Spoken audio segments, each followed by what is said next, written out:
Halo, salam olahraga. Kembali lagi di channel saya, Edi Poscu. Saya udah lama absen ya untuk channel video saya, dan ini pertama kali saya update video di tahun 2022 ya. Semoga saya bisa terus mengupload video ya tentang seputar update olahraga. Nah, pada kali ini saya akan membahas tentang Chelsea.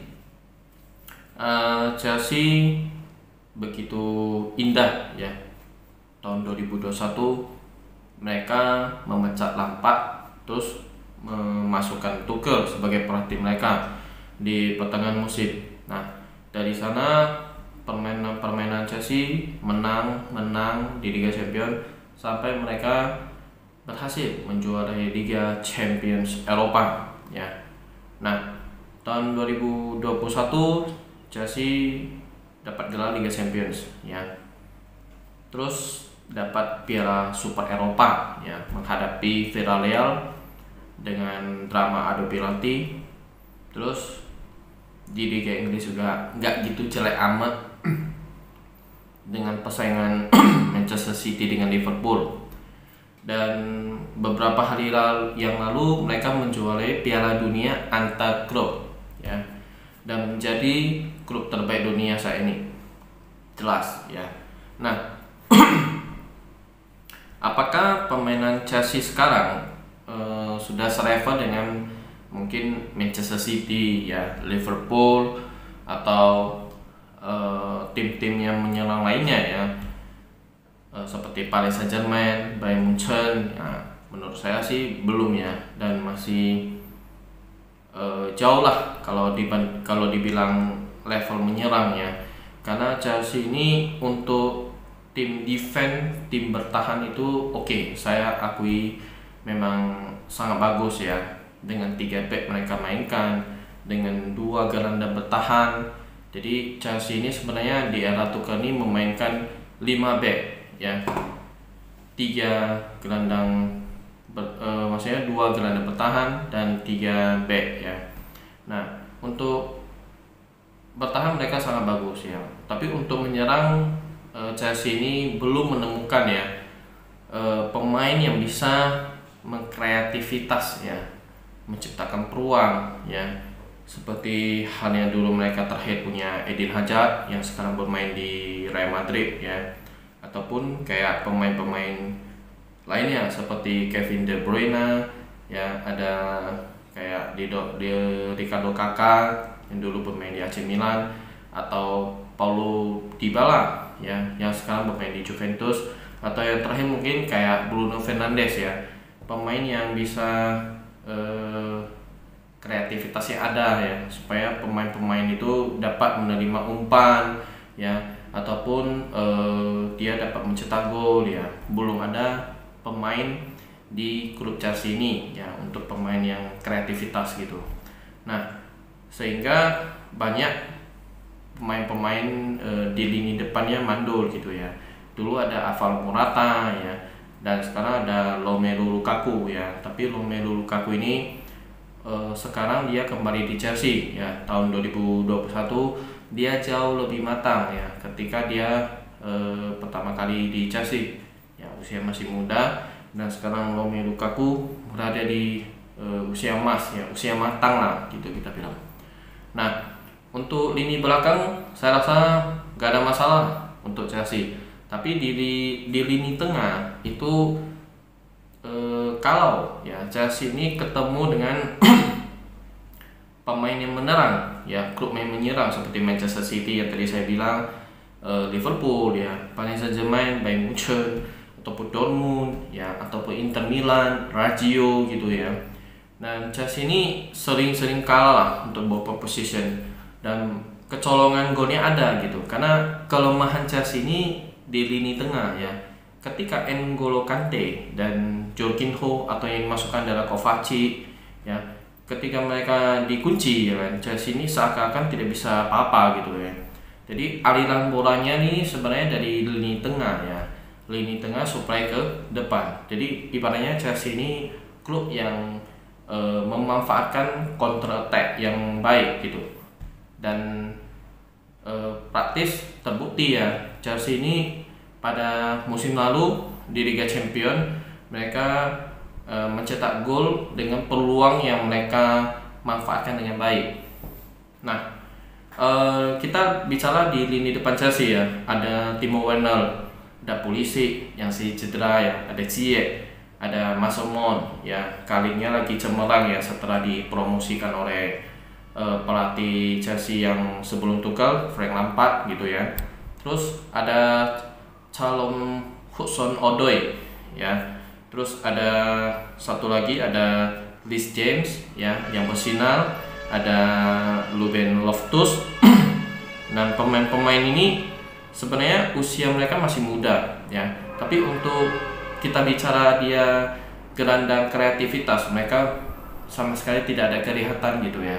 Untuk kecepatan oke lah Chelsea ada gitu, tapi untuk gelandang kreativitas itu sebenarnya Chelsea lebih memerlukan pemain yang harus dibeli ya kategorinya gelandang kreativitas ya. Sebenarnya peminjaman Saul dari ATM ini adalah salah satu jawaban ya dari Thomas Tuchel ya, tapi adaptasi dari pemain Spanyol ini agak kurang ya, belum begitu meyakinkan Thomas Tuchel lah. Jadi Thomas Tuchel ini sebenarnya dia memerlukan gelandang kreativitas ya, cuman dari Saul ini tidak memenuhi syarat ya ketika bermain di lapangan gitu.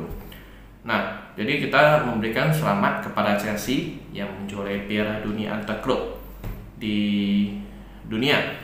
Nah, jadwal Chelsea bagaimana? Jadwal Chelsea ini masih ada ya, berpartisipasi di semua event.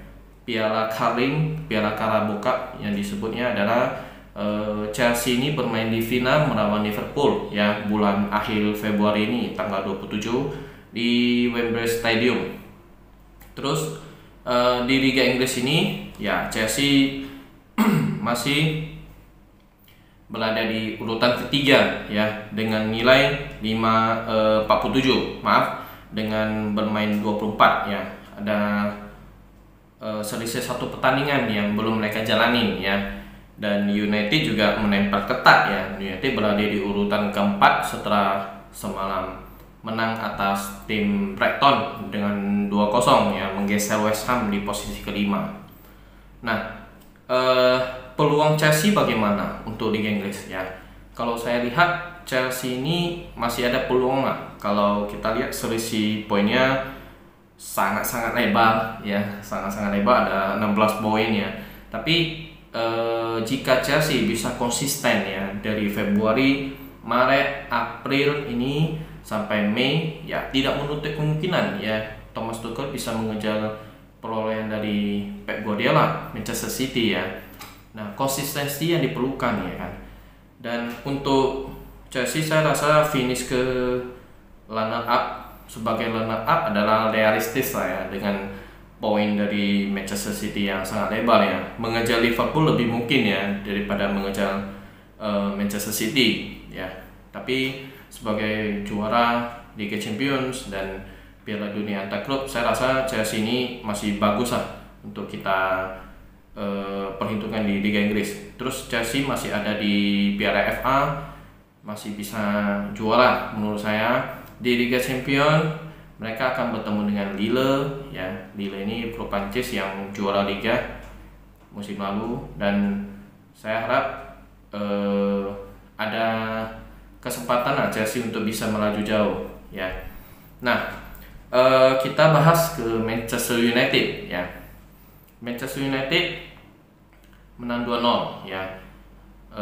Walaupun menang, saya rasa Brighton lebih layak sih dapat satu angka ya, karena Brighton ini tim yang tidak bertabur bintang, tapi bermainnya seperti pemain bertabur bintang ya, dibandingkan dengan United. Babak pertama saya rasa United itu nggak berkembang walaupun ada Ronaldo, dan itulah memanfaatkan terus kualitas Ronaldo itu adalah satu bumerang ya menurut saya, karena praktis pemain-pemain muda itu tidak bisa berkembang ya. Mereka hanya menjadi pelayan bagi Ronaldo ya, untuk mengumpan Ronaldo ya. Jadi mereka tidak ada satu kesempatan ya ini Rangnick ini pelatih Jerman tetap memasangkan Ronaldo ya, dan padahal masih ada lah, semalam ada Rashford, ada Jesse Lingard, tapi tidak ada diturunkan.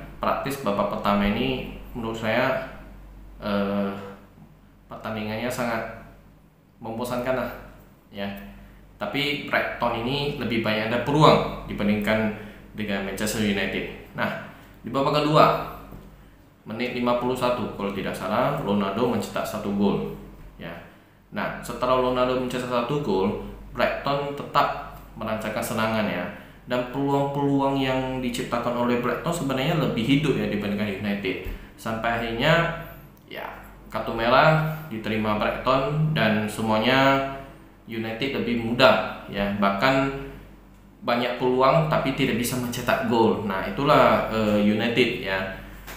Terus di menit-menit terakhir baru mencetak gol dia lewat Bruno Fernandes. Nah, pertanyaannya layak enggak United menang? Saya rasa enggak layak ya dengan permainan seperti ini. Sebenarnya United bisa ya lebih berkembang secara tim ya, lebih berkembang daripada kita bilang sebanding dengan Liverpool dan Manchester City ataupun Chelsea. Tapi mereka lebih mengandalkan skill pemain. Itulah yang selama ini tidak bisa berkembang ya Manchester United dibandingkan dengan City, Liverpool atau Chelsea ya. Mereka bisa memanfaatkan kualitas pemain daripada memanfaatkan skill pemain seperti Manchester United gitu ya. Jadi saya rasa United ini oke lah, dia menang, dia posisi keempat. Tapi untuk era kepelatihan ini Rangnick yang baru menggantikan Solskjaer ya, gak ada bedanya sih dengan Solskjaer gitu. Jadi United ini harus benar-benar lah memanfaatkan bahwasanya pemain United ini harus disiplin ya, seperti tim-tim klub lainnya ya, seperti Chelsea gitu. Jadi kualitas dari United ini tidak kalah lah kalau saya bilang. Cuman efek dari mungkin Ronaldo ya yang tidak bisa membuat tim ini bisa berkembang ya secara pemain muda ya gitu ya. Mason Greenwood ya saya rasa udah nggak masuk lah dalam jangka panjang United setelah insiden dia. Ada Elanga yang lagi bersinar ya. Terus ada Marcus Rashford, ada Bruno Fernandes, gelandang kreativitas ya. Dia tidak gitu memukau lah ya sebelum ada kedatangan Ronaldo, dan setelah ada kedatangan Ronaldo sangat beda sekali ya kan. Dan kita berharap United ya, klub besar dengan juara liga terbanyak ya, bisa menampilkan performa yang lebih baik lah ya. Kalau saya lihat semalam pertandingan melawan Brighton itu nggak layak menang sih ya kan. Cuman karena dengan kartu merah ini membuat Brighton sedikit terganggu lah ya. Wajar dengan 11 pemain bintang melawan 10 pemain non bintang ya. Jadi saya berharap United bisa lebih melangkah jauh lah ya, apalagi di Liga Champions nanti mereka akan berhadapan dengan tim-tim besar gitu ya. Atletico Madrid kalau nggak salah. Oke. Sekian dari video saya. Besok saya akan mengupload tentang hasil pertandingan Liga Champions Eropa, PSG Real Madrid, ada Inter Milan melawan Liverpool, dan pertandingan lainnya. Oke. Nah, salam olahraga, salam Edi Poscu.